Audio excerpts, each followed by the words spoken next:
Hi, I'm Mark with Baker's Green Acres. I told you last week that I'd get back to you via video, and tonight's Sunday night, so I'm a little late, but as you probably have figured out now, there's some legal things going on, and I'm not in control of everything that's going on, so I had to wait until the time was right. I want to digress for just a second here and explain something to you. At Baker's Green Acres, we are a family-owned and operated farm. We're a diversified outfit. We do livestock, beef, pork, chicken, we do produce, and we do educational things. One of the educational things that we do, it's a program called Anyone Can Farm. If you check my website, bakersgreenacres.com, you'll see videos there where we explain how to do things, and they're totally free of charge. We just want to share what we know with people. Why do I do this? Let me tell you how I define farming. Farming is any time that a person makes carbohydrates, grows them, or proteins. So if you're growing some tomatoes on your patio, you're farming, and it's your right to do it. And if you feel like you should do it, you should do it. And we think it's a very important thing to do here at Baker's. That's why we do it. I could have done a lot of things when I retired from the Air Force, but this is what I wanted to do. And I had a lot of good reasons for wanting to do it. And now I am doing what I think I should do. If you want to farm, you should do it too. The reason I'm bringing this up is because your very right to farm is in jeopardy. Here's what's going on. Michigan Department of Natural Resources, our good friends in the new pickup trucks, have decided to issue a declaratory ruling concerning an invasive species order. And they have said that come April 1st, any pig that displays certain characteristics is feral. And therefore, April 1st, any pigs with those characteristics has to be destroyed. On our farm, like I said, we do beef, pork, chicken. The pigs that we raise are Mangalitsa. We have purebred Mangalitzas, and we also have a hybrid Mangalitsa. Both purebred and the hybrid display characteristics that the DNR has said are feral. So come April 1st, I am required by law to destroy these animals, and I will not be compensated for them. We're a family farm. We have quite a few years, 4 years invested in this project, a lot of money invested in it. We've built a lot of infrastructure just around these pigs. These pigs require certain discipline, and that requires certain infrastructure, and we've been working on that pretty hard. We've also developed a pretty good customer base that wants these pigs, and come April 1st, we're not going to be doing it anymore. So they're going to really put a hurt on us financially. Now we can either take it or we can fight it. I haven't run from a fight yet.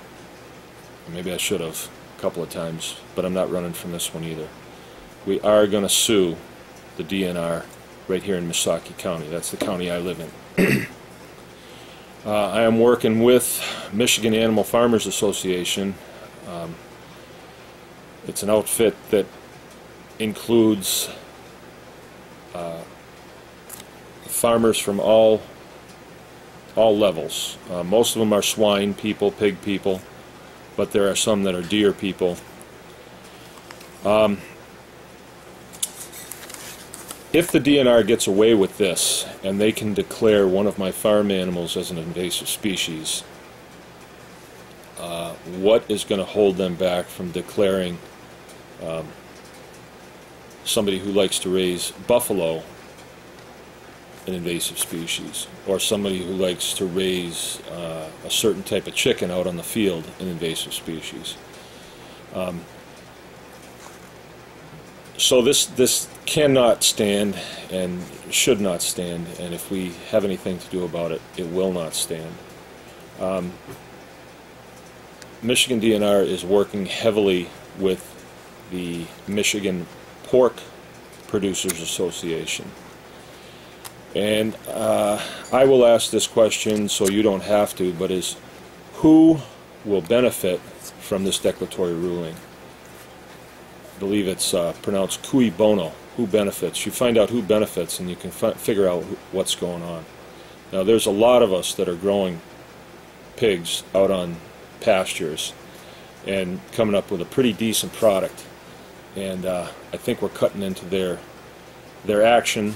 They want all pigs that are raised outside to be, they want that discipline of raising pigs to be eradicated. They want all pigs to be raised in confinement. CAFO is what it's called, concentrated animal feeding. CAFO, concentrated animal feeding operation.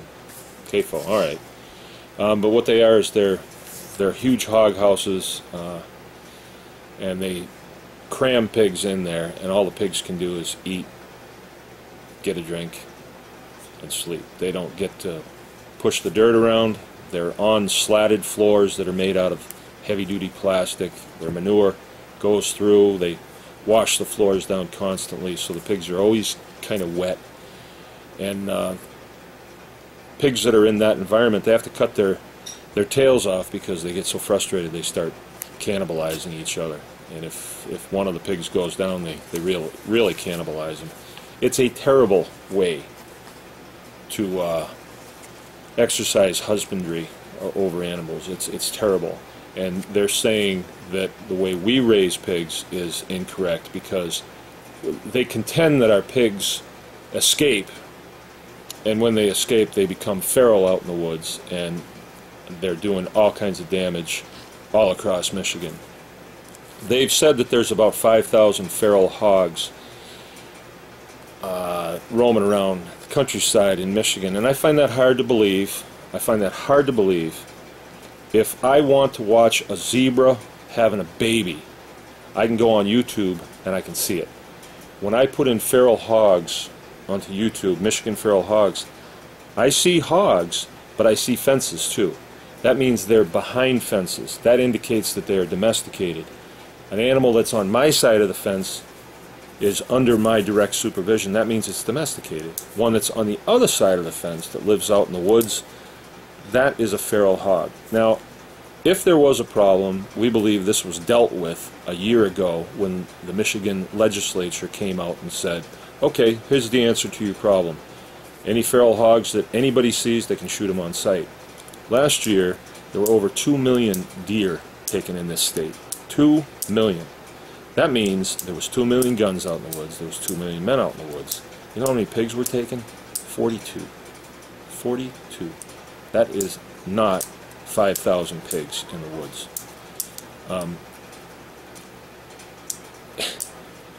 And they've only given it a year, the shoot on sight. They've only given that a year. Give it 5 years. Even if there were 5,000 pigs out there in the woods, they would be eradicated. You would have people coming from other states just to come here and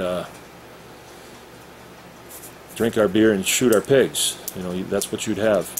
Maybe we should let some go.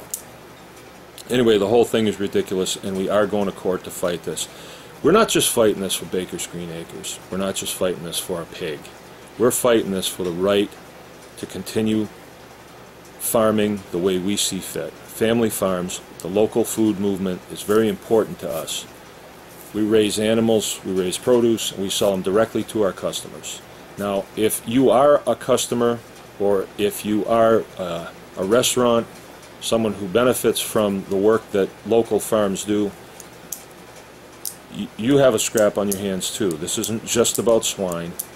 It is this time, but next time it could be, like I said, about buffalo or ostriches or whatever. I mean, we're free Americans. If we want to raise tigers, it's up to us what we want to raise. It's not up to some government agency to tell us what is correct and what is not correct. So okay, we're going into this fight.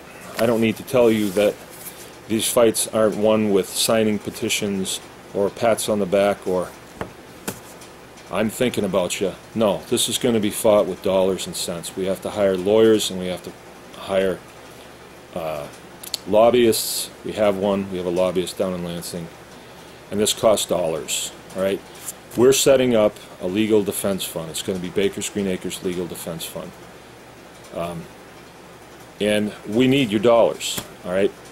We are going to have a key by when someone sends us a check, you'll be assigned a number, and there will be a printout given at different times, probably quarterly if this goes on as long, any longer than necessary, and you will show, we will show exactly how much has been given. When we're done with this and we've used a percentage of the funds that have been given to us, we will refund the rest of that. But we've got to hire expert witnesses, attorneys, filing fees, transportation, hotels, and everything else that goes with it. I can't even think of everything, but it could be quite expensive. If we don't fight this one, if we don't fight it this time, when are we going to fight it? I need your help. I am going to make a couple other videos as I see fit to inform what's going on. I'm not giving you a lot of details about what the strategy is going to be here.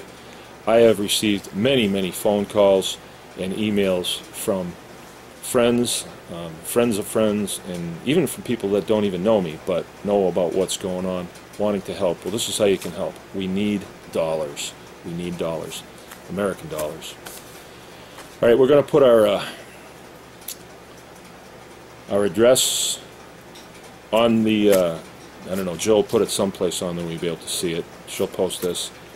And I'm going to ask you to really act on this. I really need your help.